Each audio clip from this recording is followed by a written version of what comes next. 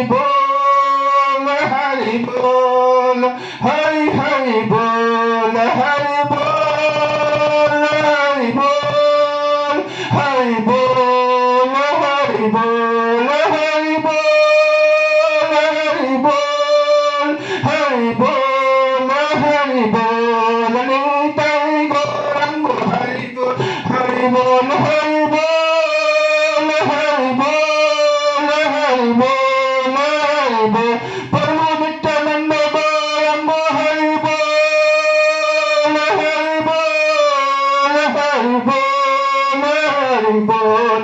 अगले दशक में हम भगवान श्री राम का प्रकट देखेंगे, तब तक के लिए नमस्कार।